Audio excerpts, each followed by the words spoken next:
Hello, and welcome to this week's episode of the Pickleball Crew.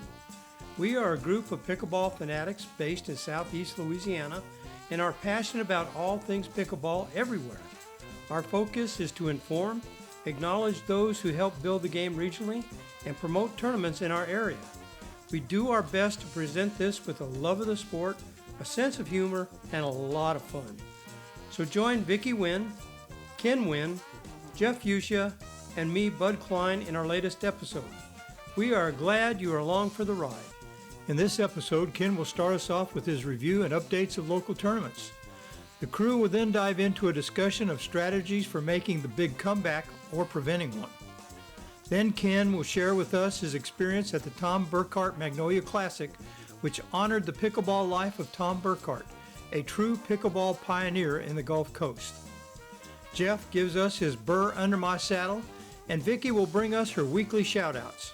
Stay with us, this should be another fun episode.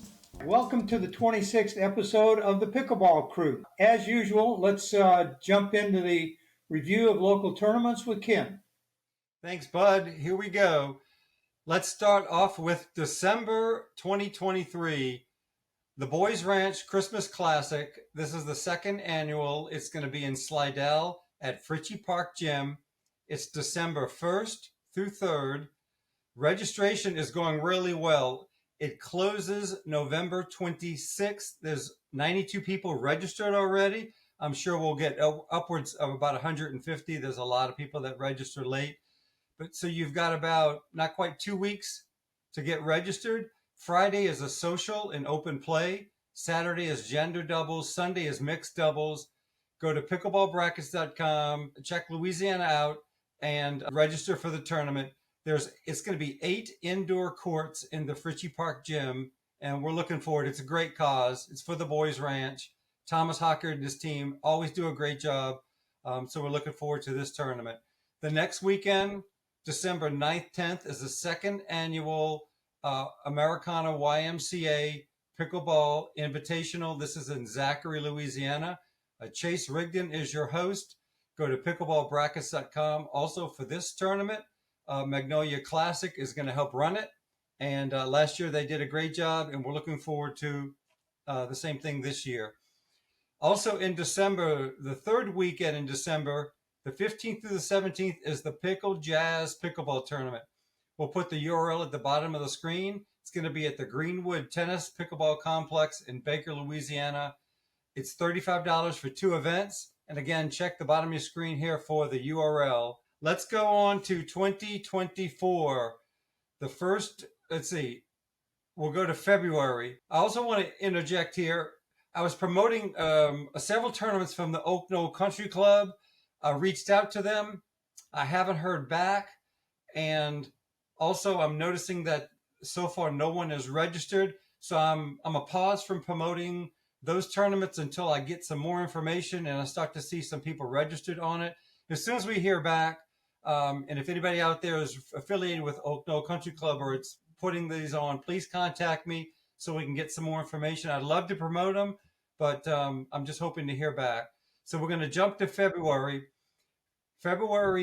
Okay, this is a new one. And actually, it's just coming out this week on pickleballbrackets.com. It's called the Picklegraw Jamboree.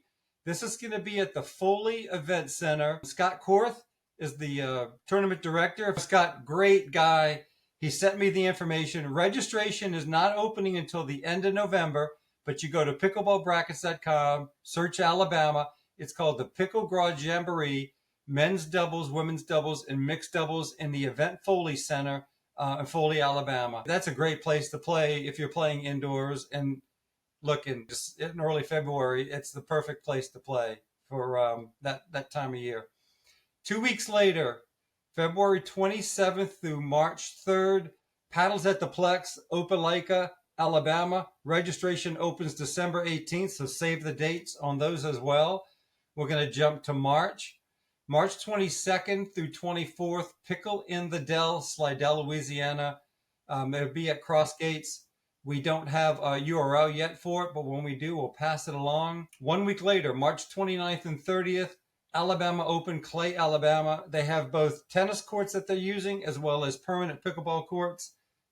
They do a great job up there. We've played in that tournament multiple years and always had a good time. Finally, April 12th through 14th, 2024. This is the Young Life Organization in USM Wesley Foundation, Hattiesburg, Mississippi, Tatum Park. Marlena Mims will be your tournament director.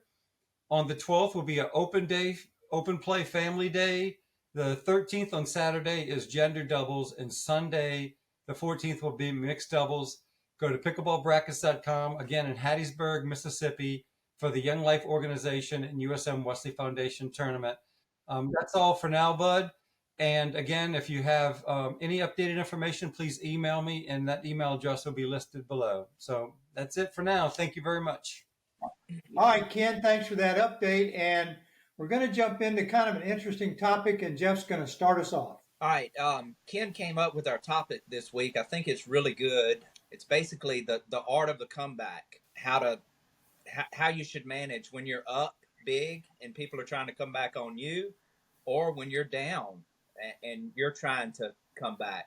We're going to just throw some ideas around.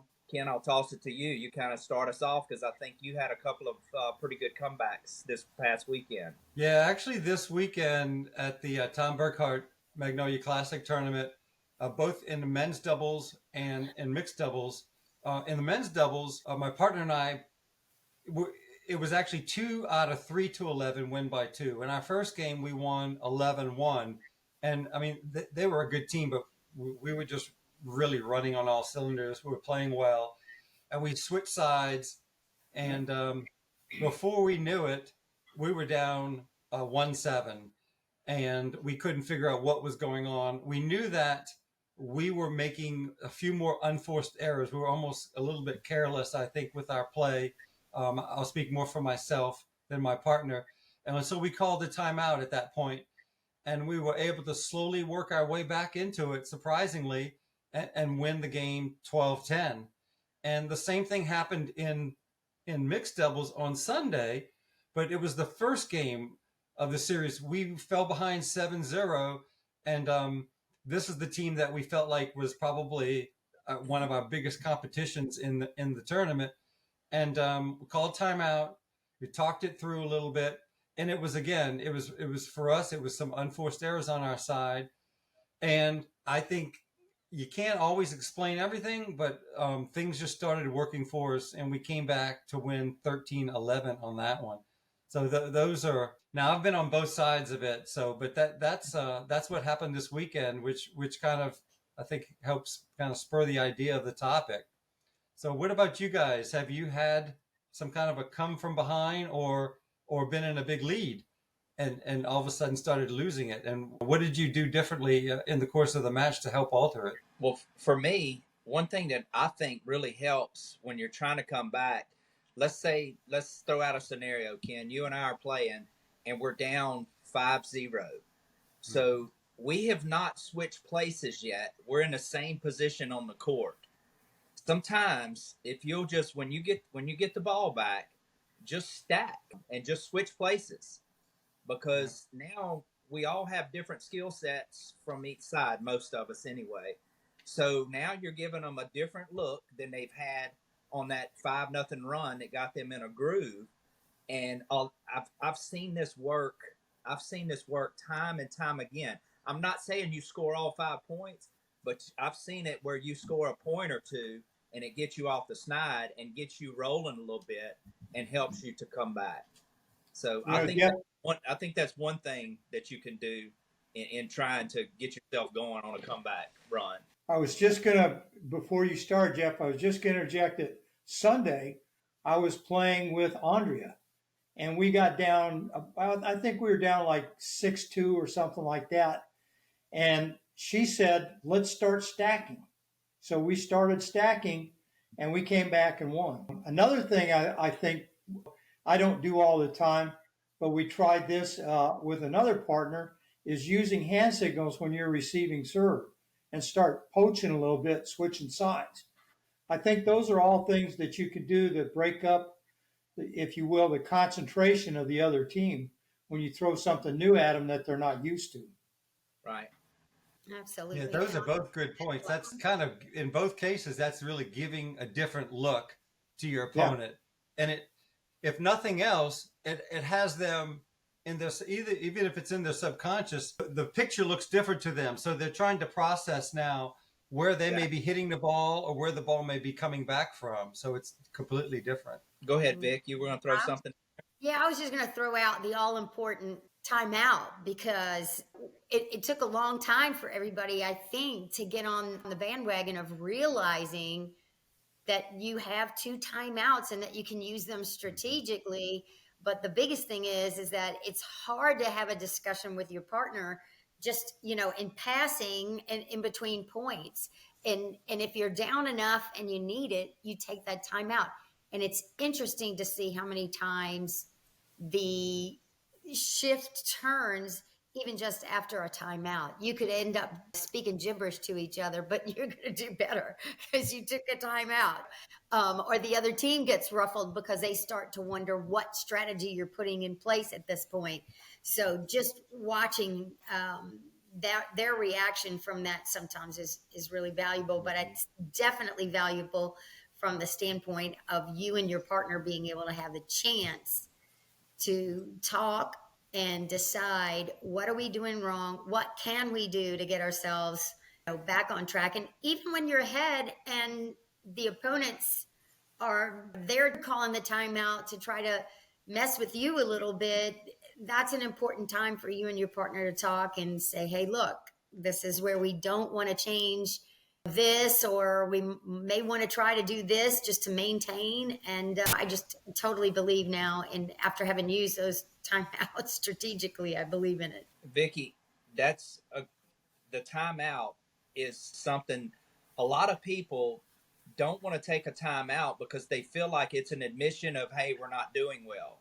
Mm-hmm. But the percentages show, they keep stats on that in pro pickleball. And a timeout works about 75% of the time. And it's probably, y'all would probably all three agree, when we use timeouts, a lot of the times they work. So that's the first thing. Don't be scared to call a timeout, okay? The second thing is sometimes you get to 10 and you're hung up on 10, okay? And you've sided out several times. Sometimes it's okay to get the ball back and take an offensive timeout and try to figure out, hey, what have we been doing that got us to 10? And let's try to do that, be it third shot drives, third shot drop, whatever, where you just kind of gather each other up, get on the same page, and run your best play at them to try to get that 11th point. That's and then right. The other point I wanted to make about timeouts, and if you've played with me in a tournament, you've heard me say this, we're up 5-0, and the other team calls a timeout. If you really focus when you come back on the court and you have the ball in your hand, it can be a backbreaker. If you come out of that timeout, you had the momentum. Even if you score just 1 or 2 points, it could be really good because in their mind, it's like, man, we called a timeout and it didn't work. Mm-hmm. So that's a time to really, not that you're not trying to focus all the time, but really focus with your partner to try to score a point out of that timeout like that. That's right. And I can tell you the number of times that we've actually done it, or I've done it, and turned to Ken and said, we're targeting the wrong person. Yes. Now we're down 5-1 and we've been playing the same person. It's not working. We've got to go to the Well, Vicki, that's exactly what happened in our mixed doubles. We started the match targeting the female, and in this case, she was putting some nasty spins and backspins on the ball that we weren't handling very well. And at 7-0, we looked at each other and said, let's target the male from here on out. And it worked. It worked. Once you start to get 2 or 3 points, 4 points, you feel like, okay, we're in this match again. We're just not sinking without a life raft here. We're clinging and we're gaining some momentum. And every point you get and you close the score really puts a pressure on the other team that was so far ahead that they probably at one point they felt like they were gliding to the finish line. And now that puts pressure on them. And We saw it in our men's match this weekend that as we closed the gap, they started going for winners kind of prematurely. They were trying to make a play when a play wasn't there because they're like, we have to end this. We have to end this because they're inching closer and closer to us. So, well, Ken, I think that's a really good point. I think probably one of the things that I do when I get way down is I start trying to force a point instead of just staying in the point, keeping the ball in play. I feel like when you get down, you got to start making shots that really are probably low percentage, but you just get impatient. So I think one of the keys to a good comeback is patience. Is just be patient. Yeah. But piggybacking off of what you just said and what Ken said before that, if I'm down 7-1, 6-1, 8-3, something like that, a lot of times I'll tell my partner when we get the ball back, hey, let's see if we can cut it in half. Let's see if we can score a couple. Don't look at the big picture. Like, you got to have all 7 of those points to climb back in that. Right. Because it does have a mental effect. Like Ken said, you score a couple points, and then the other thing I say is, hey, let's get the siding out. Say you scored 2 points, and it's 8-3, and then you side them out. Then you get the ball back, and you score another point or 2. Now it's 8-5. Now you're starting to get that game pressure back on your opponents, and the old comeback can really happen when you look at it like that. But if you look at 8-1 and think, man, I'm fixing to get a winner here and get it all back in one shot, it's probably not going to end well for you. Right. Yeah, right. I think just be patient. One shot at a time, right? 1 point at a time. Exactly. And that's hard to do sometimes, Vicki, but that's how we should play every point, every game, at every tournament, is just try to play the next point no matter what happens to us. That's right. If you can do that and put bad shots and bad stuff that happens behind you and just play 1 point at a time, I think you'll play some really good pickleball over the course of time. No doubt. I unfortunately was on the other side of a few matches, being up big and losing, and I can look back on how I played, and I felt the pressure to force the point. And it's almost like you need to play every point with a bit of amnesia on what the score is. If you play each point and stay within your game plan that you're finding is working, forget about the score. Don't put pressure on yourself to try to win it outright or to try to make a miraculous comeback, and just let the game kind of unfold as it is. I mean, sure, there'll be a little bit of, come on, we're getting closer. Come on, let's go. But you just can't try to all of a sudden make a winner where a winner's just not there. So, well, yeah, Ken, I don't remember who, but I remember a game you and I played together, and we were down 10-1, and we just kept telling each other, "Don't give up, don't give up, keep the ball in play," and we came back and won. Wow. That's right. That was a rec game at Pelican Park. That was a fun comeback. What were you going to say? We just kept saying, "Come on, we can do it. Come on." Yep. I was just going to say that pressure spreads. So that's the other thing. I remember in a match I had, my partner went off and she did something, and I don't know what she did, but when she came back in to play, it was after a timeout, she came back in to play.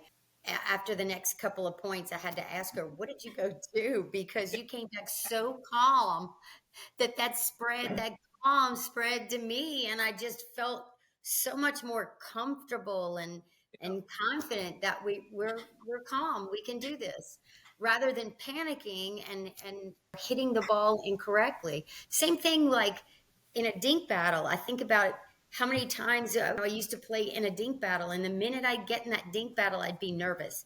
I'd be like, what do I do now? What do I do now? And I tell people all the time, I distinctly remember the match, the day, where I was, and everything else, that I got into a dink battle, and I did not panic. It was like a big thing for me, big transition. But if you can learn to take that same attitude into everything else that you're doing on the court, I agree with you guys. It is so much better to just remain calm. And I think you can make better decisions when you are. Well, that's a good point, Vicki, because when you remain calm, you projecting confidence back across to your opponent, even though they're up 8-0, they're like, these people aren't panicking. They're still confident that they can win this. So when you're not panicking, then your partner's not panicking, and you're keeping each other calm. So that's a great point. That's right. That's right. I just think that there's so many things that you can, and we talk about it all the time in our weekly talks about different strategies, and we've talked about stacking many times, but there's so many other things, like we mentioned a few minutes ago, targeting the other person, or do I serve to a backhand? Or have you noticed that there's something like that, a weak backhand on the other side? Let's target the backhand. Or this person doesn't hold out in a dink battle. Let's get in a dink battle. We're going to target this person when we get into the dink battle. It's kind of funny how you can go back at a match and look at those things and say, that person didn't do this, or why did we not do this? It's shoulda, woulda, coulda, but it's really a big lesson learned to be able to get on the court and decide those things while you're there. That makes sense. Focus on it. Remind each other. I'm the world's worst at getting into the match and trying to out athlete or hit a shot too quick or something like that, instead of just remember the strategy. Hey, we were trying to go to this person. Keep the ball on that person. Get back to that. Right.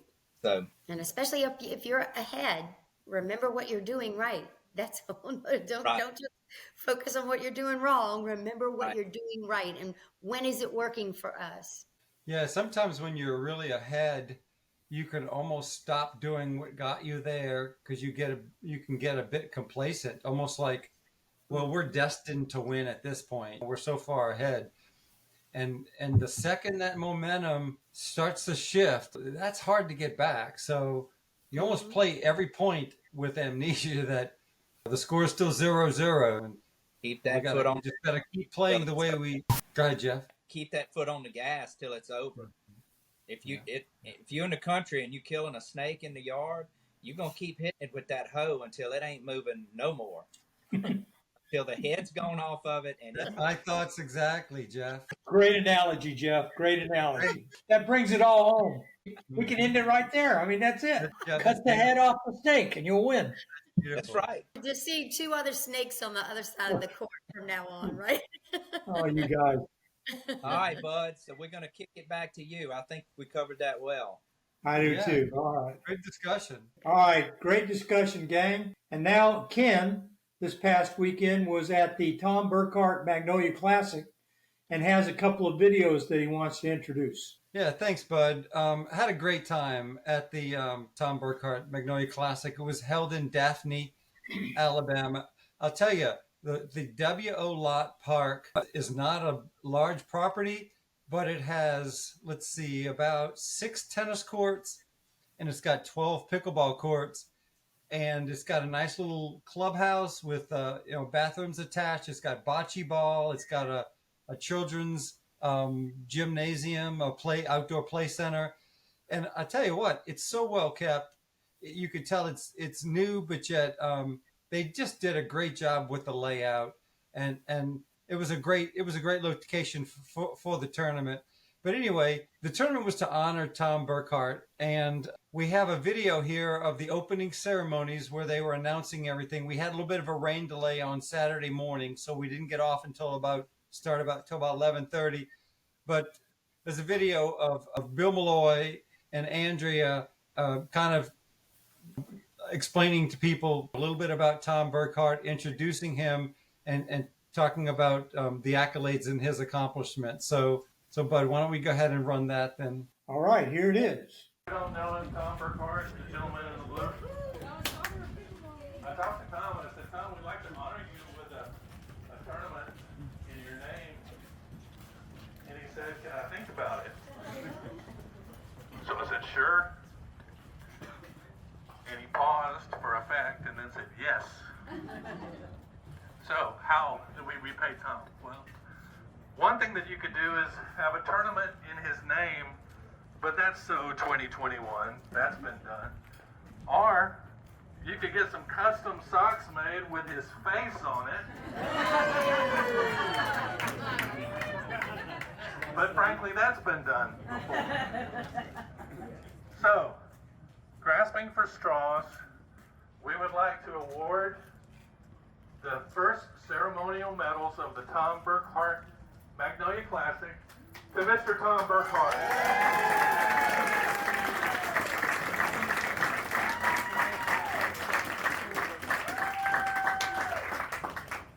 Wow. We love you, Tom. Look this way, you guys. Turn around, Scott. Turn around.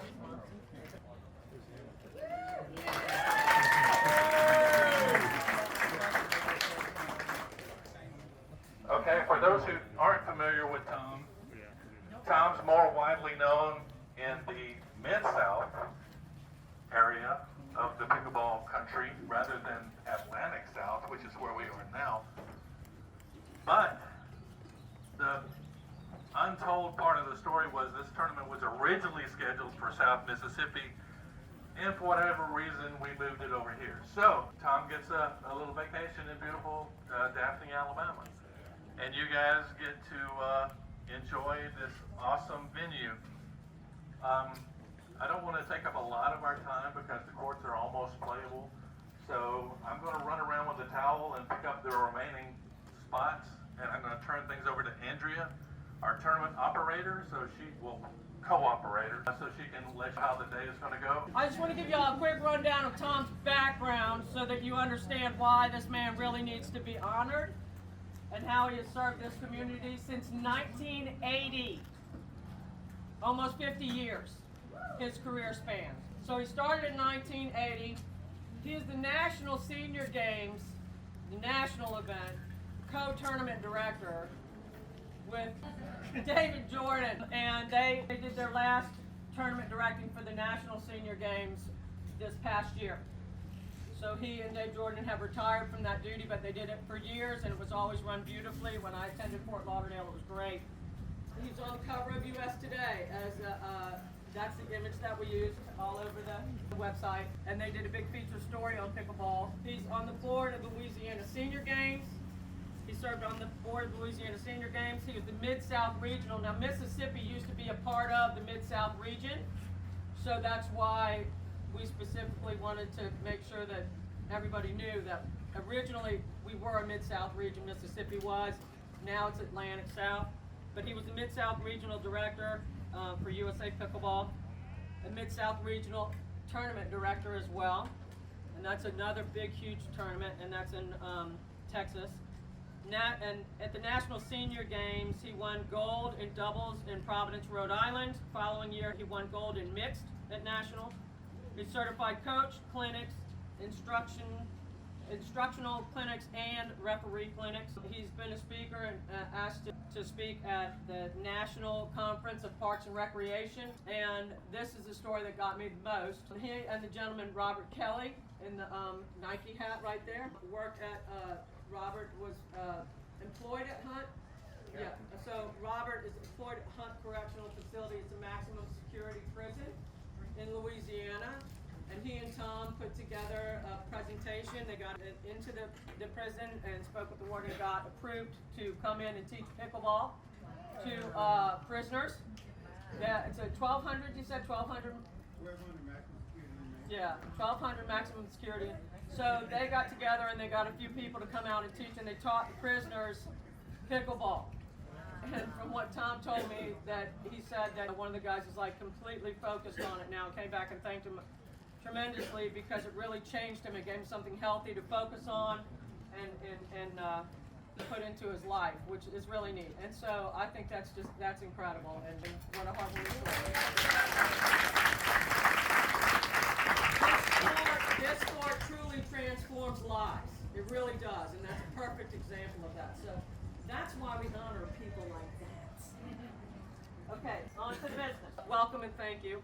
So that was opening ceremonies, and I mean, Tom was very appreciative of the plaque with the three. He was awarded basically the first set of medals from the Tom Burkhart Magnolia Classic tournament, and he was just really appreciative. all day long. People were talking to him, and it was just a great kind of a weekend long meet and greet with Tom. If you didn't know him already, or you were able just to sit and chat and catch up. So Saturday evening, we all went out to dinner together, and there was over 30 people that met at the restaurant. And Andrea and Bill started off with some both roasting him as well as just singing the praises of everything that he's kind of contributed in over 40 years of his involvement at pickleball. So, but if you've got that video, we'll roll that and show what happened on Saturday night at the dinner. So for me, the first time I saw or actually had an interaction with Tom, I knew who he was because his reputation preceded him. But we were playing the Louisiana State Games, which he was actually tournament director of, and he was playing with Carla Reeves, who I was terrified of. And so, in preparation for that tournament, all I could think about was I have to play Carla Reeves, I have to play Carla Reeves, I have to play Carla Reeves. And it was 2018, you say? Yes. 2018. And so I'd only been playing like maybe a year or two at that point, and a year and a half, so I was terrified. It was me and Bill Malloy, and Robbie Williams was with us, who couldn't be here tonight because he had just had surgery on his feet. And who was our fourth? I can't remember who Robbie. Oh, Robbie partnered with Melinda Chambliss because I partnered with her. So we get there, and of course the tournament starts, and Melinda and I did well in the women's doubles, and then the next day was mixed. And so I got there, and I was terrified of Carla Reeves. And the one I should have been terrified of was Tom Burr. I'm thinking, oh, well, this, you know, he's probably older. That's when I learned the lesson of don't underestimate much older players. Anyway, so I'm sitting in an airport on Tuesday, in Denver, Colorado. And then we put our bags down, and all of a sudden I hear the word pickleball, and I'm like, I'll get on the phone with Tom to talk to him about something. And the ladies behind us, it's a little group of ladies, the lady was talking about pickleball, was talking to somebody else. When she finished, then she came over and started talking to her friends. And I said, yeah, well, Tom, you know, blah, blah, blah, the tournament, blah, blah, blah, blah, blah. And she turned around and she goes, are you talking about pickleball? And I said, yeah, as a matter of fact, I am. And she said, are you with the games, National Senior Games? And she had nothing to do with them at all. And so I'm like, yeah, as a matter of fact, I'm throwing a tournament this weekend, but I got to go to this conference first. And the tournament's in honor of a gentleman by the name of Tom Burkhart. And she's going, I am super close to Sue. I totally know. What? I said, well, Winnie will be there, Cheryl Barnes will be there, Pat McGinnis will be there. She's like, I know all those people. I'm like, I'm in an airport in Denver. And the man is obviously known all across the nation. So I have proof that I actually was with Ann Lewis. And it's on my phone. And she said to tell you that she loves you dearly, and she hopes you have a fabulous weekend. And if she'd known about it, she would have come and enjoyed the competition of the high-level lady players. And also, there was something else I was supposed to go. Oh yeah, Glenda Carter just sent a message and said, she said, I hope you win the race on that horse. Glenda is who I did the Mississippi Senior Games with, and they're very old friends from Tom running the tournament. He was also the tournament director of the Mississippi Senior Games at some point, so it's neat. It's just, he's a lot more famous than we all probably think he is. But I know we all love him dearly. Bill's, then we'll just go around it. Well, my story isn't nearly as interesting as that. I was in a tournament in Baton Rouge, and Tom Burkhart was the tournament director, surprisingly enough. And Tim Campbell and I had just won gold in Denham Springs, so we were looking forward to playing again in Baton Rouge. It was an indoor facility, and it was doubles in the morning and mixed in the afternoon. And maybe it was the humidity outside, or maybe it was the air conditioner, but by the end of the day, when you served the ball, just the wind from your motion would cause the inline to blow into the court. And earlier in the day, Tom would run around with some tape and try to tape it down, but the concrete wasn't going to work. It was wet or humid. Just forget it. Tom says, do the best you can. So the day goes on, and I find myself in Tom's bracket. And so I'm playing a dink rally, and it's going back and forth between me and Tom. And I don't know why the dink rally evolved into Bill versus Tom, but it did, inevitably. I guess our partners thought we were the weaker player. But instead of thinking, oh Lord, don't let me mess up. I says, oh my God, I'm digging against Tom Burkhart. And it's probably not politically correct to say, but each time Tom ended the rally with a mishit, the profanity got more and more adult. But the purpose of that story was I was undefeated in mixed going into the final event. Everybody else had left. I was playing a match with Linda from Biloxi against Mike Darby and Linda Neal. And we were both undefeated. We were going to the final match. Everybody else had gone home. Tom says, you know, you can decide to split the gold medal and we all could get out of here. I said, are you kidding? I'm about to have a chance to beat Mike Darby. That's going to make my pickleball career. And sure enough, Linda and I eventually won, but Tom didn't have a gold medal for us. We had run out of gold medals, so we had a visual aid that was borrowed from an earlier gold medal. So Linda and I posed for our picture. Linda and Mike posed for their silver picture. And I was on cloud 9 for probably the next couple of months when I would run into Tom Burkhart at the next tournament. And I'd say, Tom, you know that gold medal that you give me? And he said, oh, Bill, I keep forgetting. Yeah, B-Rack gold, I can get my hands on those easy, no problem. The next time I see him, Tom, I hate to bring it up, but that gold medal that you said you could get me, and eventually it evolved into, what tournament was that? What year was it? So, and so I thought I would share that. As a tournament director myself, I can relate to both of them. And I will turn the floor over to... Mike, listen. Oh, wait a minute. Look what I brought. That's unbelievable. Put it on his neck. There you go. That is hilarious, Tom. And your partner. And my partner. You remember who your partner was? That is funny. Great. That was a lot of fun. That really was a lot of fun. It was a good meal, and everybody got a chance to talk to Tom and sit around with him. So we had a good time. Sunday morning, I wanted to get an interview in with Tom, and early Sunday morning, he said, hey, before we play, why don't we do it now? So I had to run to the car and get my equipment, set everything up. Please excuse the video. I had it set up. Tom was sitting there. It looked like there was enough headroom. My head is kind of at the top of the screen on that. But he was a real sport to sit with me. And I really just talked one-on-one with Tom about when did he first get introduced to pickleball, what has he seen as some of the big changes in the game, and then what has pickleball kind of meant to him. So we had a great little sit down. And you can see people are behind us warming up for Sunday morning matches. So we got a short video with an interview with Tom. And why don't we go ahead and roll that now too, Bud? Good morning, Bud. I am here with Mr. Tom Burkhart. We are here at the Tom Burkhart Magnolia Classic Pickleball Tournament. We had dinner last night with Tom. Today is mixed doubles. Yesterday was gender doubles. But I've had now have the privilege to sit and speak with Mr. Tom Burkhart. Tom, I actually met you about 2 or 3 years ago, even in May of 22 at the Senior Nationals, which you were running in Fort Lauderdale. Had the opportunity to see you there as well. And Tom, everybody that I've talked to, I've only known you a few years, but everyone that I've talked to, Texan Cindy Morris, I mean, it goes on up and down the coast, all through Louisiana. They just talk about your contributions to the game of pickleball. And somewhere along the line, they say that Tom Burkhart had an influence or taught me how to play this game. I hope they're not all lying. I tell you, they just, and more importantly, that you taught so many people and contributed to so much, and your contributions are just too numerous to mention. We won't go into that today, but what they all said was just how great of a person you are. I mean, just to work with you or to learn from you, to play with you, that was just something that was just even more important than teaching them the game of pickleball.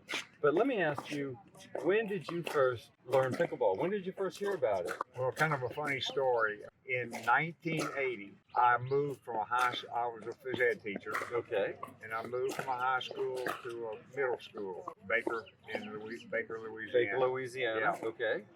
and it was Baker Middle was a public school, and they were very well off at that time. And they had a good PE program. Okay. And when I transferred in, I knew all the people in the department. Okay. And so, being a silly person, I went in and said, well, what all do we have to do with this school in our phys ed program? And so they named things, and well, we got flag football and volleyball and various things like that. And after a lot of pushing and shoving, then finally one of them said, well, that's about all we got. And then one of the ladies said, well, we have a box in the back of our room back there in our locker room we never opened up. So I said, well, let's go. Why don't you bring it out and let's see what it is? Well, lo and behold, it was a pickleball set. Really? Okay. And so we read the directions, and it sounded pretty interesting. So we thought, and this was before the kids came. This was still the summer where our department was meeting. And so we said, well, let's come back tomorrow and try this game out. So we did the next day, and we had a blast. Wow. And that day, we put it in the curriculum so that every kid in the school got at least a 3 or 4 week unit on pickleball every year. Wow, that's great. Every kid. That's great. And what year was that? 1980. 1980. Oh my gosh. Oh my gosh. That's great. So that was even early on to pickleball itself, huh? I mean, well, back then, believe it or not, you could step into the court when you served. Really? That was the original rule. The guy that invented the game, I think they had a tree in their backyard or something in their driveway that people had to step around. So they allowed them to do that, step into the court when you served. Okay. Oh my gosh. So speaking of that, how the rules were might have been a little bit different back then. What do you see are one or two that come to mind the biggest changes since from 1980 when you were first introduced to today? We're in 2023, almost to 2024. Well, the rules change every it seems like every year. Every year they come up with a few changes. And there's always a few. I don't know that any one major thing is just picked out. I just can't do that. Sure. So let me ask you, you've done so much for the game of pickleball. You've touched so many lives at all levels, from the national level to the local level to the school level. What has pickleball meant to you in your life over the last 43 years? Well, it's a joy to me just to be out there playing and helping people, helping them enjoy the game. Right. I mean, that's the biggest part for me. Right. My wife supports all of this, and thank goodness she does, because we've spent a lot of time on gyms or in gyms. I heard last night you spent a lot of time on anniversary weekends and birthday weekends. And, yeah. So it's really had a big impact on your life. Oh yeah. Well. Oh yeah. I mean, and look, I'm not on the couches often. And that's what I try to impart to people, that it's an easy game. And it gets you out of the house, right? Get you some exercise, and that helps everybody when we do that. Right. And not only have you won gold at the national level, right, senior games through the years, like you said, it gets you up and gets you going, whether you win gold medal or you just go out and have fun with friends. That's it. And I think you'll agree, the relationships that you've created over the years, it's just incredible. It is. I have friends in Denton, Texas that I met through pickleball, and we became such good friends that they weren't even at home. They said, come to our house. I was going to a tournament up there, and they gave me had the key ready for me, and I got in before they even got home from their little trip. So, and they stay at our house a lot. And it's just a lot, and that's just one little thing. Exactly. Look, last night we had a person drive in from Houston yesterday all day just to come to our dinner last night. Right. So, last night we had a dinner of over 30 people, and the people got up and spoke about how you affected their lives, and it was person after person that just thanked you for your contributions, both about the game and at a personal level. So, and I wish I could have learned this game a lot longer than just 5 years ago, and been able to come up and see you and be more of a part of playing with you and learning from you. Sorry that it was only the last couple of years that I got to meet you, but it's an honor and a privilege to have met you. Thank you so much. Thanks for taking a few minutes of this time. Happy to do it. You're welcome. All right, bud. With Tom Burkhart here in Daphne, Alabama at the Tom Burkhart Magnolia Classic, we're going to turn it over back to you. Well, Ken, those were 3 great videos honoring somebody who has really meant a lot to pickleball in the Gulf Coast area. I don't know Tom very well, but every interaction I've ever had with him, he's always the best gentleman you could want to meet. So our hats off to Tom. He certainly deserves all the accolades that he's received. Everybody, if I could just say one more thing, I have only met Tom just a few years ago, but talking to everybody across the Gulf Coast, Andrea, Texas, Cindy Morris, you go on and on. Somewhere along their tree of who taught them to play, it almost all goes back to Tom Burkhart. And it's not just that he taught them pickleball.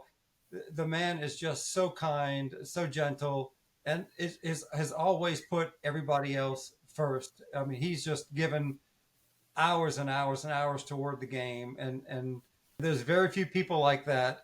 And this was well deserved and long overdue. And I'm glad that Andrew and Bill were able to do this for Tom. So no doubt. No doubt. All right. Well, it's that time, folks. It's time for Jeff and his Burr Under My Saddle.